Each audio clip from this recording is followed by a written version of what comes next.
Olá rapaziada, tudo bem com vocês? Aqui é o professor Luiz Fernando e esse é o canal Matemática e Física Nível Easy. Sejam todos muito bem-vindos.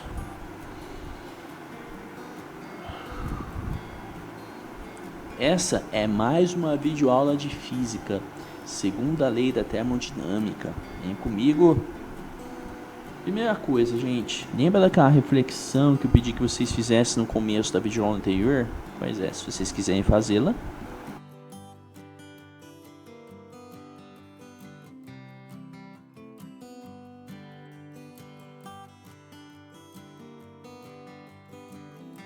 fique à vontade. Trocando o ponteiro, enquanto isso, eu troco o ponteiro. Existem fenômenos cujos eventos acontecem numa ordem direta ou inversa, não nos permitindo saber o que aconteceu antes ou depois. Veja o exemplo do pêndulo.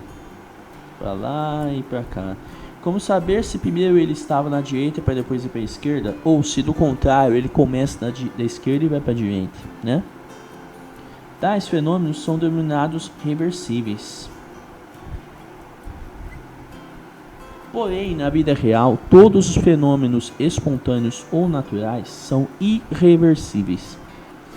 A natureza só admite uma sequência para o transcurso dos acontecimentos. Em todos, há uma espécie de orientação que indica o sentido do transcorrer do tempo. Já dizia Alberto Caspar, né?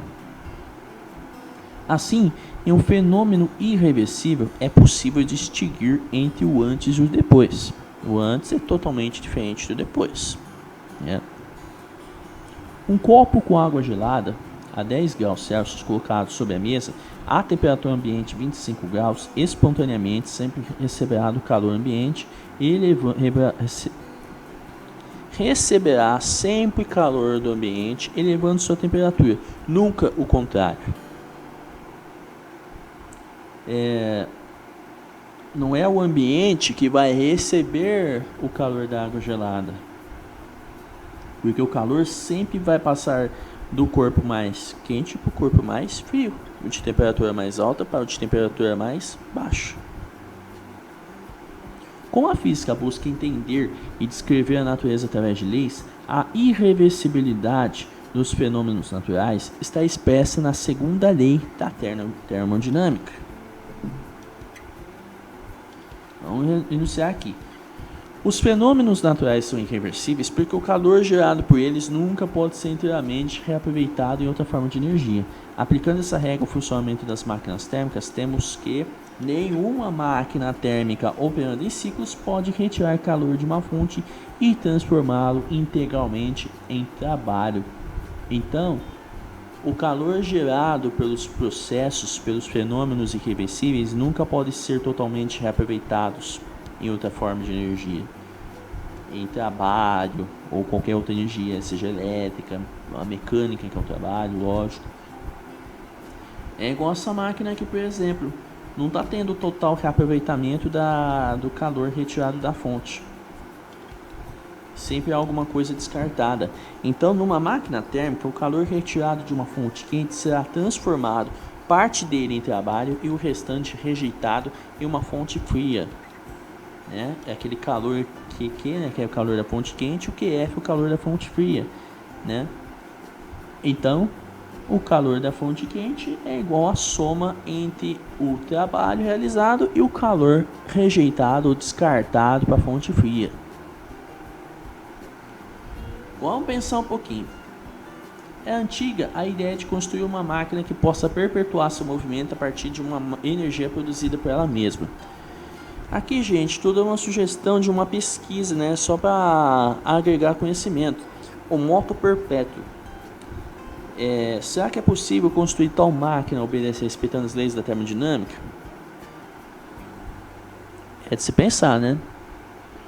O funcionamento de uma máquina térmica é representado por esse diagrama aqui, ó. Temos o calor da fonte quente, né? Desse calor, parte é rejeitado para a fonte fria e parte é convertida em trabalho sendo realizado. Certo? Então, o trabalho realizado é o resultado da diferença entre o calor retirado da fonte quente e o rejeitado na fonte fria. Então, temos o calor da fonte quente, né? O calor da fonte fria, o restante é o trabalho. Tá aqui. Trabalho igual o calor da quente menos o calor da fria. Agora, vamos tentar identificar nessa máquina, né, a fonte quente, o trabalho realizado e a fonte fria. Olha, eu suponho que essa seja a fonte quente, né, que é a caldeira, claro, né. O trabalho sendo realizado está aqui, né, o trabalho é o movimento do pistão para cima, é a expansão do vapor. Expansão é trabalho realizado pelo gás. No caso, o gás é o vapor. Se o pistão vai para cima, há uma expansão, não é? Certo? Aqui, nesse recipiente, no caso, o pistão vai para cima, tem uma expansão. Expansão significa o trabalho realizado pelo vapor. E a fonte fria é basicamente essa aqui. A água fria sendo liberada para dentro do cilindro, né, fazendo vapor condensado. Ó. Aqui, abriu-se a válvula, né? A válvula aberta libera o vapor, libera a água fria, né? E aqui o vapor condensa. Aqui temos uma água fria. E aqui, ó, esse reservatório é a fonte fria. Veja que temos uma aguinha fria sendo colocada, né? A válvula é liberada quando o pistão está bem aqui em cima. E aqui se libera um pouco de água fria. E essa água fria vai condensar o vapor da água. Então acontece um resfriamento. A água passa do estado gasoso para o estado líquido, uma condensação. Quando com a condensação, esse vapor perde calor. E esse calor vai todo aqui para a fonte fria. Como você pode observar, o calor rejeitado na fonte fria não pode ser mais aproveitado na máquina em outro ciclo. Essa energia torna-se indisponível. Ele fica lá na água fria e não consegue, você não pode aproveitar mais. Tá bom. Não tem como. O físico Ludwig Edward Boltzmann, em uma análise estatística da termodinâmica, afirmou que esta energia indisponível tende a aumentar a desordem do sistema termodinâmico, dando a segunda lei um novo enunciado. Vamos ver o enunciado do Boltzmann? Em qualquer sistema físico, a tendência natural é o aumento da desordem. O estabelecimento da ordem só é possível mediante o dispêndio, o gasto de energia. Então você precisa gastar energia para estabelecer a ordem. Isso é para a vida, viu? Não é só para a termodinâmica não, tá? A tendência à desordem pode ser medida pela entropia. Logo, quanto maior a desordem no sistema termodinâmico, maior sua entropia. Portanto, podemos afirmar que em todo processo natural espontâneo, a entropia do universo sempre aumenta. Beleza? Então, se a gente deixar as coisas rolarem, né, tudo espontaneamente, a desordem vai aumentar. Então tem que ter alguém para gastar algo, né, para gastar energia para colocar ordem. Por isso que tem muitas pessoas, por exemplo, que deixam do jeito que tá, né? A entropia é vida. Pode ter certeza disso. Rendimento de uma máquina térmica. O rendimento de uma máquina é definido pelo percentual de calor transformado em trabalho. Eu já havia falado no vídeo anterior, né? É a relação entre o trabalho, né, o calor que foi utilizado, a razão entre o trabalho e a quantidade de calor extraída da fonte quente vezes 100, que a gente vai converter para porcentagem. Como o trabalho pode ser definido por uma diferença entre o calor da fonte quente e o calor rejeitado para a fonte fria, a gente tem essa relaçãozinha aqui que você já viu na videoaula anterior. Então vamos ter 1 menos a razão entre o calor rejeitado e o calor extraído. Mais ainda, se a máquina operar em ciclo de Carnot, nós vamos ter 1 menos a razão entre a temperatura da fonte fria e a temperatura da fonte quente.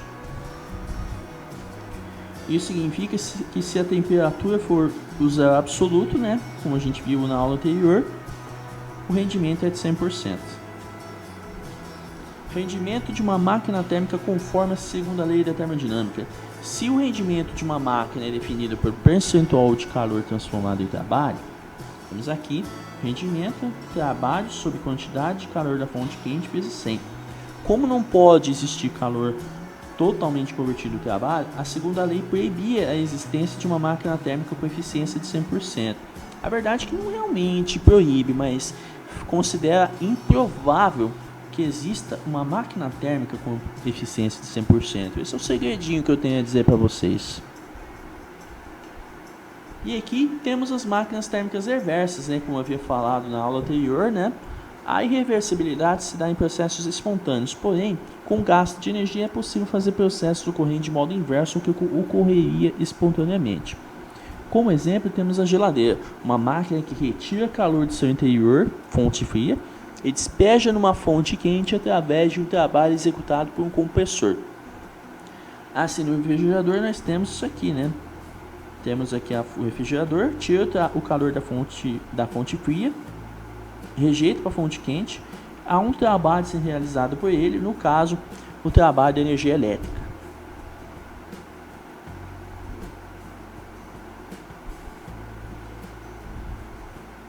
No caso, o trabalho executado pelo compressor, né? E esse compressor funciona quando ligamos a geladeira por meio da energia elétrica.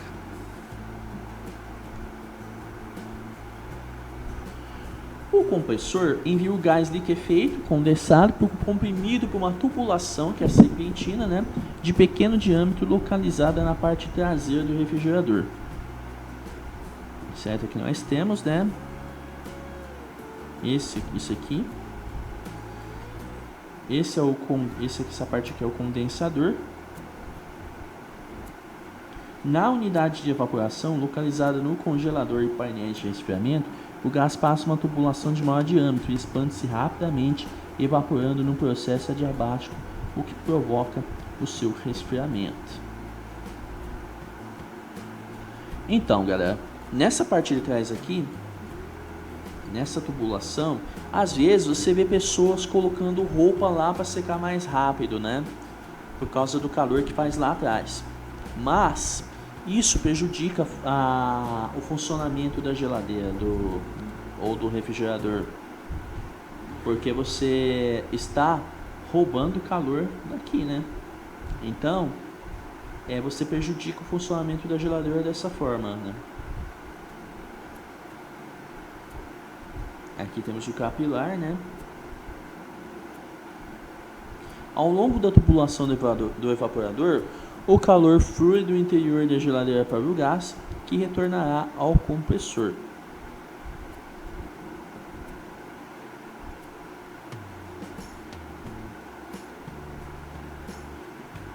Então, podemos representar esquematicamente o trabalho, o calor lançado na fonte e o calor retirado da fonte fria. Então temos o trabalho sendo realizado, o calor tirado da fonte quente e indo para a fonte da fonte fria, né? E indo para a fonte quente, da direita para a esquerda. E aqui nós temos a representação de dois refrigeradores, né? O modelo simples, né? E aqui o modelo duplex, com duas portas. Então aí você tem uma unidade aqui, só uma unidade, uma unidade de congelamento integrado, né? Só temos uma porta. E aqui no duplex nós temos duas portas, né? Unidade de congelamento separada e o painel de resfriamento no ambiente inferior, aqui embaixo. Aí, um experimento para vocês. Experimente localizar as fontes quente e fria e onde é realizado o trabalho. Eficiência de um refrigerador corresponde ao coeficiente obtido pela razão entre o calor retirado da fonte fria e o trabalho realizado pelo compressor em cada ciclo. Beleza? Essa razãozinha aqui. Mais ainda, se a gente considerar o trabalho como a diferença entre entre o calor da fonte quente e o calor da fonte fria, a gente vai ter isso aqui. Se o refrigerador opera em ciclos de Carnot, então o Epsilon, né, que é essa letra grega aqui, que é a eficiência do refrigerador, é o trabalho, é a razão entre a temperatura da fonte fria e a diferença entre as temperaturas das fontes quente e fria. Agora vamos fazer juntos isso aqui. Primeira coisa, primeiro exercício aqui resolvido, de acordo com a teoria da termodinâmica, a gente pode afirmar: o calor só pode fluir de um corpo a outro de menor temperatura. 2. O princípio da conservação de energia é válido para qualquer sistema físico isolado. 4. Uma máquina térmica transforma integralmente o calor em trabalho. 8. A variação da entropia corresponde à variação da energia útil do sistema. O 16. Todos os processos naturais irreversíveis acarretam aumento na indisponibilidade de energia. Qual que é a soma aqui dos números correspondentes às alternativas corretas? Ó, dá 26. Por quê? Porque é 2, 8 e 16. Vamos ver por quê? 1. O calor só pode fluir de um corpo a outro de menor temperatura? Isso seria correto, pelo princípio da irreversibilidade dos processos naturais, né? Se fosse introduzida a palavra espontaneamente, beleza? Isso aqui não está completo. Se você colocasse espontaneamente nessa palavra, é correto. Só que você pode realizar um gasto de energia e aí você pode ter uma temperatura no corpo de menor temperatura para o corpo de maior temperatura, como é no caso de uma máquina térmica reversa, né? Um refrigerador que a gente viu agora há pouco, por exemplo. Então essa alternativa, essa afirmação aqui é falsa. Primeira coisa. Segundo, o princípio da conservação de energia é válido para qualquer sistema físico isolado? Primeira lei da termodinâmica. Quando o sistema termodinâmico troca calor com seu entorno, este calor resulta em realização de trabalho e variação da energia interna do sistema. Beleza? Então, se você tem um sistema físico isolado, que não sofre influência do exterior, então o princípio da conservação de energia é válido. Ele é justamente a primeira lei da termodinâmica. O que vale 4 aqui. Uma máquina térmica transforma integralmente calor em trabalho? Pela segunda lei da termodinâmica, não. 8. A variação da entropia corresponde à variação da energia útil do sistema? Claro, a entropia corresponde ao estado de desordem do sistema. O retorno à ordem depende diretamente do gasto de energia, no caso, energia útil. Beleza? Então, a variação da entropia aqui, né? Se você quiser restaurar a ordem, né? A entropia é relacionada à desordem. Então, se você quer trazer o sistema de volta à ordem, você usa energia útil. Então, quando você usa energia útil, você faz sofrer a variação. Todos os processos naturais irreversíveis acarretam aumento na disponibilidade de energia? Lógico. Vamos lembrar daquele enunciado do Boltzmann, né? Em todo processo natural espontâneo, a entropia do universo sempre aumenta. O que é a entropia? Desordem, indisponibilidade de energia, certo? Essa é a segunda lei da termodinâmica, versão Boltzmann. Agora, o outro exercício para se resolver é: no radiador de um carro, a água fica dentro de tubos de metal, canal.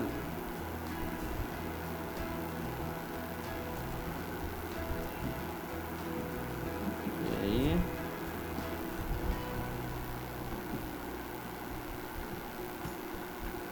Pulsar de ponteiro.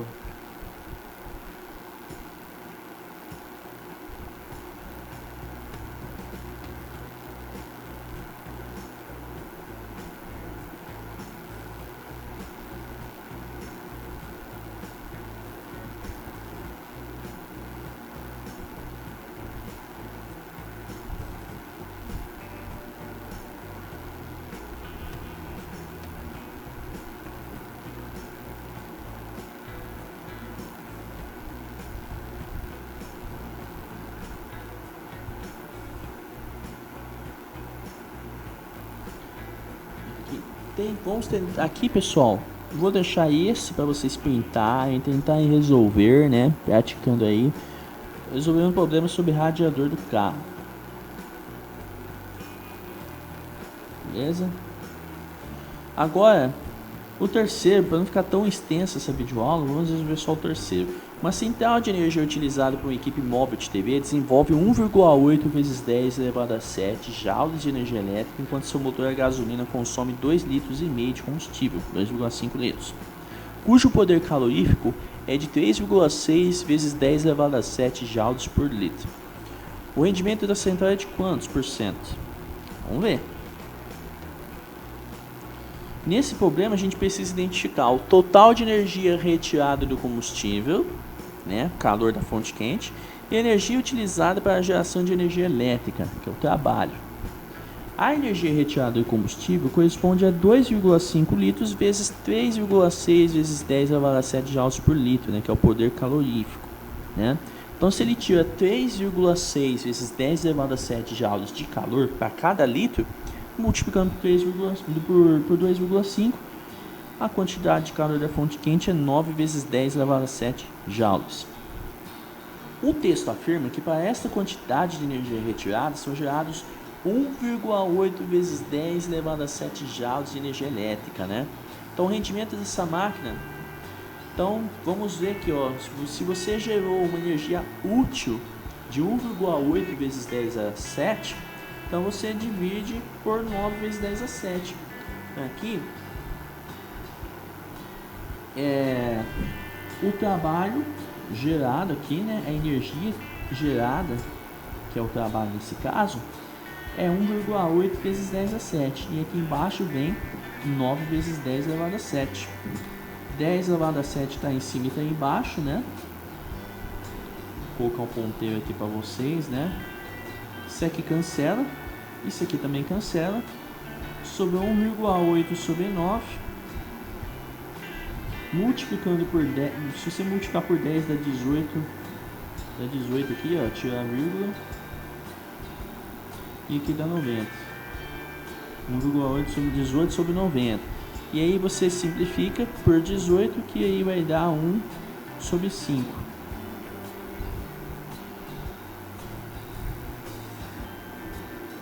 Sobre 5, né? Vezes esse 100 aqui.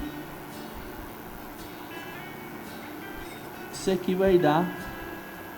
cancelou, né? Eu fiz antes por conta. Então, 100 sobre 5, 100 vezes 1, 100 por 5 dá 20. Então o rendimento é 20%, né? Então nós temos um rendimento de 20% da máquina aqui. E aqui é mais exercício para vocês printarem e resolverem, né?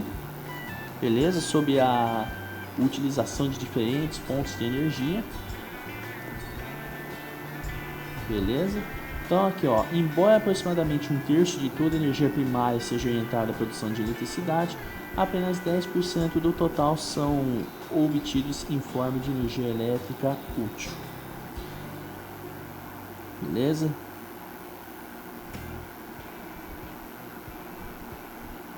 E agora a gente resolve junto esse quinto exercício. Um refrigerador de uso doméstico é uma máquina térmica invertida. O calor é retirado do congelador a temperatura de menos 23 graus Celsius, enquanto a temperatura do ambiente em que ele se encontra é de 27 graus Celsius.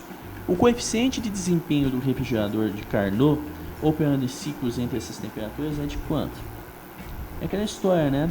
A gente precisa converter os valores das temperaturas na escala absoluta Kelvin. Como que faz isso? Pega a temperatura em Celsius e soma 273. Então nós temos essas seguintes temperaturas. A da fonte fria é 250 e a da fonte quente é 300.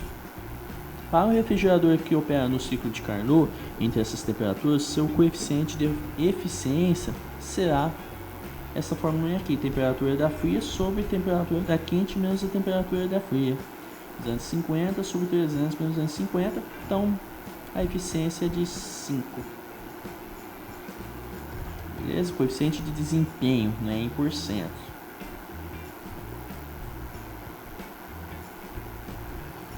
E essa é mais uma videoaula, pessoal. Acabamos por aqui finalmente. Se vocês gostaram, se vocês aprenderam, se vocês curtiram, deixa aquele joinha, se inscrevam. Se vocês não se inscreveram ainda, dê aquela forcinha, galera. E ative o sininho para não perder nenhuma notificação. Tudo bem, gente? Bons estudos a todos. Vejo vocês na próxima videoaula. Um forte abraço para todos. Fui!